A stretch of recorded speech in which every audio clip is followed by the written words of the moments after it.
Johnny Majors coaching hundreds of football players in his career, many of them offering their condolences today and sharing their memories of Coach Majors. WATE 6 on your side's Jordan Kramer on UT's campus for us tonight. She joins us now live with how players are remembering this legend. Jordan.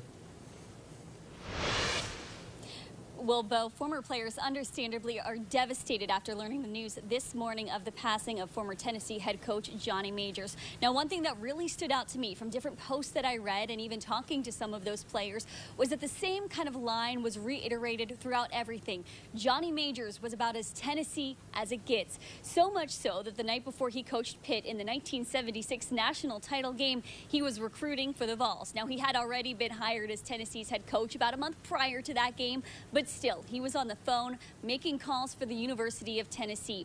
One of those calls was to Unicoi defensive back Clark Duncan. Duncan committed to Tennessee that night. It was his first interaction with Majors ever. As he would later learn as a player, you kind of wanted to limit those interactions with Majors, at least on the practice field.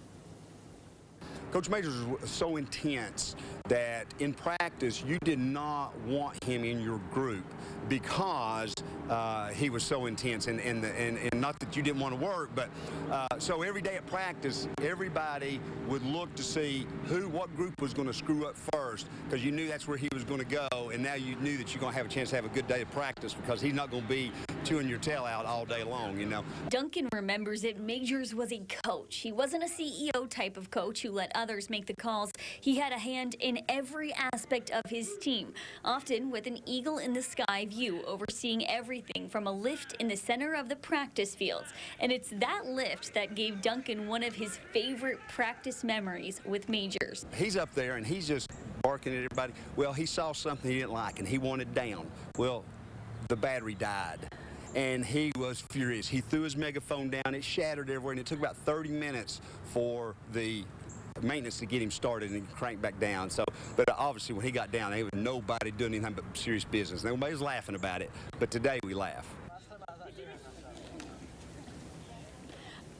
I absolutely love that story from Coach Duncan. Now, of course, Duncan is a coach himself in his own right, coaching at South Doyle High School, and he told me a story about a couple years back. He was at a coaching clinic that Johnny Majors was speaking at, and he started to realize as he sat there, a lot of the things that Johnny Majors was saying were things that Clark Duncan had told his own players. He said in that moment, he realized just how much of an impact that Johnny Majors had on his life. He was lucky enough to tell Coach Majors that after that coaching clinic. He told me today it's very special to him that he was able to do that. Reporting on campus with the Vols, I'm Jordan Kramer, WATE Sports. Man, made a huge impact on a lot of people. Jordan, thank you so very much, and a lot of great stories going to be coming out as well.